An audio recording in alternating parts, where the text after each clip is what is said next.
नौरंगी की खबर सिर्फ सच दिखाने का जरिया है।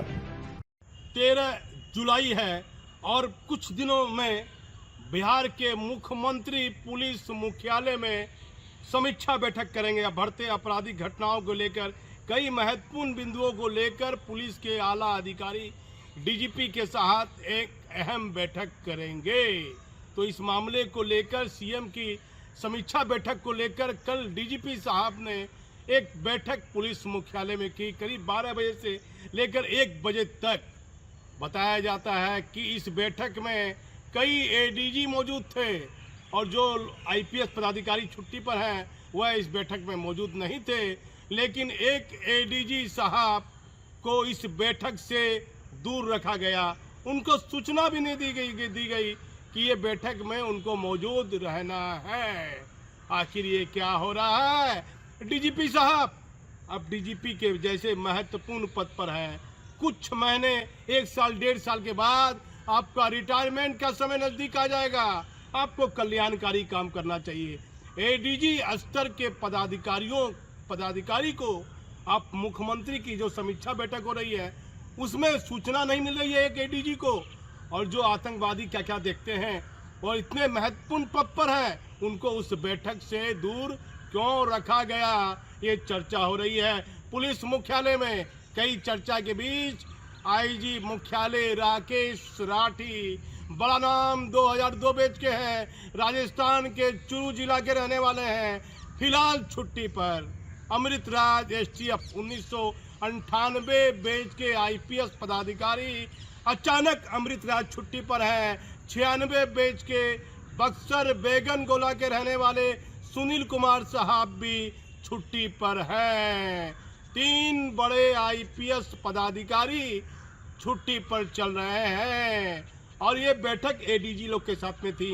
एक एडीजी को इस बैठक से दूर रखा गया, लेकिन डीजीपी साहब अपनी बैठक में बार बार पूछते गए क्या सभी पदाधिकारी सभी एडीजी उपस्थित हो गए हैं, मीटिंग शुरू की जाए। ये चर्चा भी भट्टी साहब ने तो की है, लेकिन एक एडीजी को दूर रखा गया। अब फिर चर्चा करता हूं मैं। एक महत्वपूर्ण पदाधिकारी एडीजी स्तर के पदाधिकारी हैं जिन्हें BAW कहा जाता है पुलिस मुख्यालय में। उनके पास 3 विभाग था और डीजीपी साहब की उन पर दृष्टि पड़ गई, उन पर नजर पड़ गई और डीजीपी साहब उनसे 2 विभाग ले लिए हैं। A और W उनसे ले लिए हैं, मात्र B विभाग उनके पास बचा हुआ है। आखिर डीजीपी साहब ऐसा क्यों कर रहे हैं? क्यों कर रहे हैं डीजीपी साहब? आप पदभार ग्रहण करते हैं। एडीजी हेडक्वार्टर और एडीजी सीआईडी उस समय वर्तमान में जितेंद्र कुमार साहब थे, 93 बैच के। उनसे आपका तालमेल नहीं खाता, विचार नहीं मिलता है, कई तरह की चर्चा होती है। एक एडीजी को आप ज्वाइन करने के बाद मीटिंग में खड़ा कर देते हैं, कह देते हैं कि आपके पास 2 विभाग है, आपको 1 विभाग रखना है। लेकिन आज भी वह एडीजी 2 महत्वपूर्ण पोस्ट पर है। तो ऐसा क्यों कर रहे हैं? और डीजीपी साहब भट्टी साहब आप पंजाब के रहने वाले हैं, महत्वपूर्ण पद पर हैं, डीजीपी से बड़ा पद क्या होगा? तो इतने महत्वपूर्ण पद पर रहते हुए आप जिस पदाधिकारी के पास 3 विभाग है उसे आप 2 विभाग अलग कर देते हैं और कई तरह की चर्चा हो रही है। आखिर ऐसा क्यों कर रहे हैं भट्टी साहब? ये सही संदेश नहीं जा रहा है। क्या बिहार के मुख्यमंत्री नीतीश कुमार को ध्यान देना होगा अपनी समीक्षा बैठक के दौरान? क्या आपको किसी पदाधिकारी को, कोई भी डीजीपी किसी भी राज्य का हो, क्या वह डीजीपी अपने मन के मुताबिक क्या नियम विरुद्ध भी वह फैसला ले सकते हैं? अब जैसे माननीय मुख्यमंत्री जी, चारों तरफ चर्चा हो रही है, सोशल मीडिया में बड़े बड़े ग्रुप में लिखा जा रहा है, पटना सीनियर एसपी का प्रमोशन डीआईजी में हो चुका है और वह डीआईजी में प्रमोशन के बाद भी पटना के सीनियर एसपी के पद पर बने हुए हैं। आखिर ये किस प्रकार का निर्णय है माननीय मुख्यमंत्री जी? इस पर आपकी भी कार्यशैली पर सवाल उठ रहा है। हमारे पास कई महत्वपूर्ण और ताजा जानकारी है जिसकी समय समय पर हम आपको अपने खबर अपने चैनल के माध्यम से बताते रहेंगे। 3 बड़े पदाधिकारी छुट्टी पर हैं।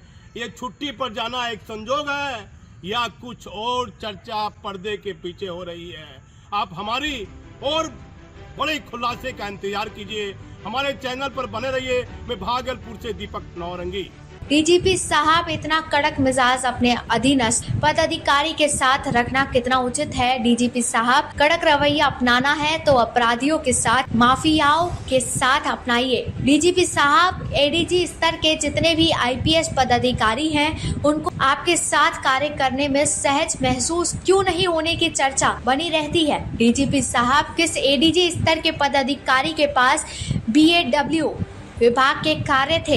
अब मात्र उक्त एडीजी के पास भी B विभाग का ही कार्य है। डीजीपी साहब, आप पुलिस के मुखिया हैं। आप जितने अपने अधीनस्थ पदाधिकारी के साथ मिलनसार रहेगी, उतनी ही सफलताएं आपको मिलेगी। लेकिन इतना अलग हटकर, इतना कड़क मिजाज और इतनी दूरियां क्यों? सवाल उठना लाजमी है। आने वाले 19 जुलाई को बिहार के मुख्यमंत्री नीतीश कुमार जी बढ़ते आपराधिक घटनाओं को लेकर डीजीपी साहब सहित सभी एडीजी स्तर के पदाधिकारियों के साथ एक अहम बैठक करेंगे। 12 जुलाई शनिवार को डीजीपी साहब ने पुलिस हेडक्वार्टर में सभी एडीजी स्तर के पदाधिकारी के साथ में बैठक की। उक्त बैठक में एक एडीजी स्तर के आईपीएस पदाधिकारी की उपस्थिति न होना पुलिस मुख्यालय के सीनियर पदाधिकारी में कई तरह की चर्चाएं देखी जा रही हैं। बैठक में ट्रेनिंग डीजी के बदले आईजी ट्रेनिंग बैठक में उपस्थित रहे। वहीं बीएमपी के डीजी के नहीं रहने के कारण उनके स्थान पर एडीजी निर्मल कुमार आजाद को बीएमपी के डीजी की अतिरिक्त जिम्मेदारी दी गई थी। AK अम्बेडकर बैठक में मौजूद नहीं थे।